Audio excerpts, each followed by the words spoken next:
Hey guys, I'm Jax, and I just saw the new home invasion horror film, The Strangers, Chapter 1, which may be the most home invasion-y home invasion film that's ever home invasioned. It's so similar to so many other home invasion films, it's shocking. We've got the young, sexy, mildly generic, innocent couple. We've got the creepy, terrifying cabin in the woods. You know, like a place you'd never want to stay if you realized you were in a horror film. And of course, we've got the three guys who are just gonna act like a bunch of dickheads and wear masks and just terrorize the couple for 90 minutes. If you've seen a home invasion horror film, you've seen this film.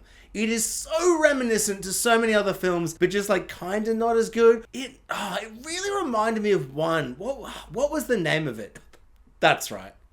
The Strangers. Because this is just a remake. The Strangers Chapter 1 is just a remake of The Strangers. And I don't know, maybe that's on me for thinking it was a prequel. I don't know where I heard that. I swear they said this is going to be like a prequel. And maybe it's just because it's called Chapter 1. I'm like, ooh, starting at the beginning. A prequel. Maybe some origin story things for The Strangers. No. I mean, maybe. Maybe it's technically still a prequel, like in the timeline. But even if it's a prequel still in the timeline, this is just a remake. They just remade the movie. Shot for shot, moment to moment, beat to beat. It's exactly the same film. There are some couple of changes here or there, but generally speaking, they just remade the movie.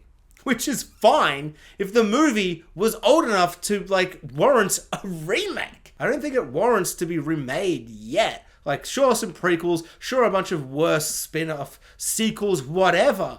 But just to remake the movie, essentially shot for shot, kind of modernized, but not really at all. Just adding a couple of touches that feel superfluous and maybe kind of weaken it and, like, water it down a little bit. But to just remake it. How old is it? What? It was like 2008? That's like 2, 4, 10, 16.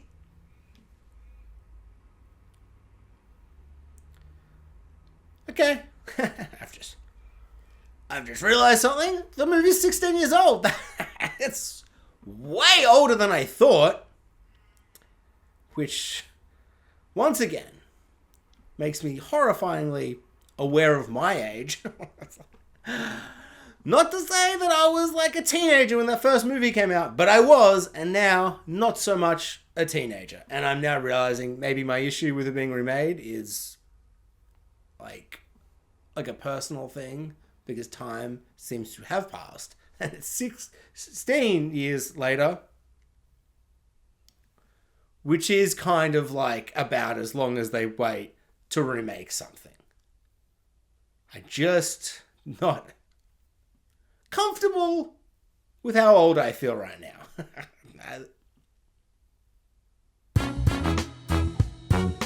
So, The Strangers Chapter 1 is just a remake of The Strangers. Is it as good as the original The Strangers?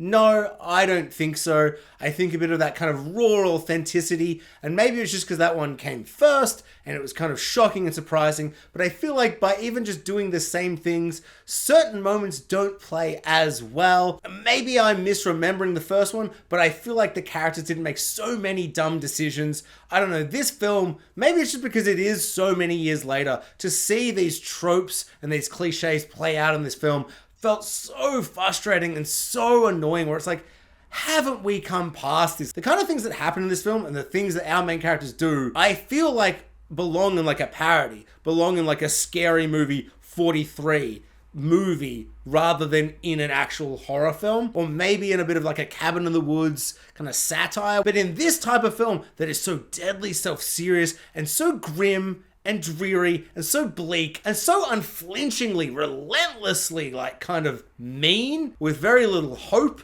and it's just very, very awful, where it's just like the whole film, all of the tension and the horror and the fear comes from just the horrible idea that what if three psychopaths that have no rhyme or reason just come to your house and they just want to kill you. And they just toy with you like a cat playing with its food before it kills you. And just that's the whole film. And so there's this guttural, primal horror and fear in that. But in that idea and concept, when it's taking itself so seriously, the film is so serious and it doesn't have any fun. But by being all of those things, it can't also be shockingly infuriatingly dumb.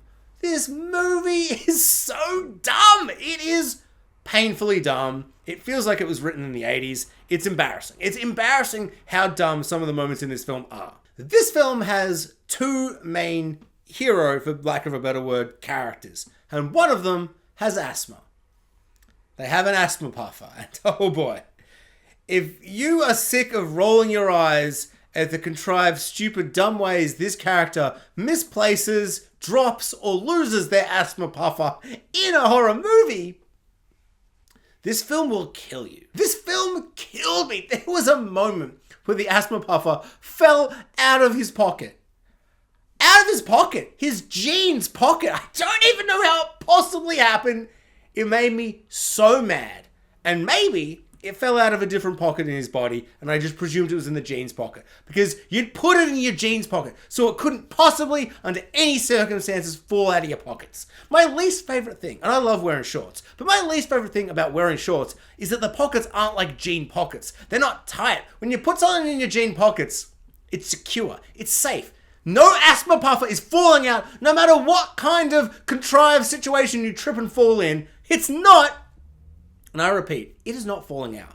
Unless, of course, you're in the movie The Strangers Chapter 1. And then it's fallen out. And that is not the only time the asthma puffer comes in and causes some kind of stupid situation where you're just like, no, don't, why? A thing happened before. You don't remember the things that are happening to you. Sure. Make that decision. Clever character, man character. There's a point in this film where a character has dealt with a horrifying situation that is maybe not as upsetting as things are to come, but it is like the first stepping stone on the line of now we're doing The Strangers. And then they make the decision to get high, get naked, have a shower, and play the piano. All while the doors are unlocked in a creepy cabin you've essentially stumbled upon due to plot contrivances. In this horrifying, terrible town where every single person is a horrifying hick who looks like they're from The Deliverance. It's infuriating how dumb this movie is, because some of the moments, genuinely terrifying. Some of the shots and ideas, really, really upsetting. I just cannot imagine if I rewatch The Strangers, it's as dumb. And if it is, unfortunately, turns out not a good film. Turns out we're all just so shocked and horrified by the mere concept and idea of The Strangers that we all overlooked how dumb it was. Because this movie is so dumb. Okay, so there's another thing that takes place for the last half of the movie. And it's just a vague plot point, but I guess consider it a spoiler. If you don't want to know anything, turn away. Spoilers, spoilers, spoilers. So the man character in the couple gets a gun. So for like half of this film, he's got a shotgun, and the three strangers have just like axes and knives. And there are so many moments where he just could have killed them or positioned himself and his girlfriend in a situation where they just couldn't, like, no one could get to them. And if they got to them, bam, shotgun, done. But no, they create situations and opportunities for them to split up, to move, to do this, to do that. And of course, the shotgun essentially doesn't get used until, of course, it gets used at one point for something that I won't spoil here, but you can see it coming a mile away. Because unless this is your first horror film, and then it will shock you. You'll be like, oh my God, that's crazy. What a crazy twist, turn, reveal, and revelation. But if you're like me and you've seen, I don't know, 700 plus horror films, you'll see it a million miles away. It's just such a lazy, derivative, uninspired film outside of the fact it's just remaking The Strangers. Also, I've got to be clear. I haven't watched The Strangers in like 15 years. So I thought it was less time, but it turns out long time. So I actually revisited The Strangers on Wikipedia after this film because I was like, man, so much of that felt so similar. How much of this was the same? And as I was reading the Wikipedia of the original recipe Strangers, at one point, I got like halfway. And I'm like, wait, no. And I checked because I was like, oh, I've accidentally clicked on chapter 1. I'm just reading the Wikipedia of the film I just saw. No, I'm reading the one of The Strangers. It's just the same movie. It's the same movie, but like mildly different. Like a couple of twists and turns that aren't even twists and turns. It's not a good movie. I feel like a lot of the trappings of a bad home invasion film, this film falls into, rather than kind of reinventing the genre or doing something new or being so brutal and gory and crazy that it kind of heightens it from that old 2008 film. This really just feels like it's kind of a watered down generic M version of that film, which I think also wasn't that gory. And it is brutal, but you don't really see that much. It's very bloodless for a film that kind of claims up front to be super gory and super brutal and super horrifying. And I really do think that the film doesn't really earn certain things. It was really just the idea and concept of a home invasion and how kind of helpless you are and how kind of horrifying the idea of someone who doesn't have any motive is and all of that stuff. But I feel like it's just the stuff from the first film and it's just a remake, but it's just like not as good. I feel like I've said so many words, but essentially, yeah, it's a remake. So what do you expect? It's not as good. This is no The Thing from the 80s. This is more like The Thing from the other one. The Thing from the 2000s or whatever. In fact, this film is exactly the same as The Thing from 2000 and whatever the hell. You just essentially remade the film, but it's technically a prequel in the timeline, but you remade it, but worse, so why bother? Money. I know why bother. Money. This probably cost $35. I just checked. It costs so much money. Like, not so much, but it costs $8 million. This should cost $1 to $2 million maximum. Maximum. I don't know what they spent the money on. The catering must have been chef's kiss.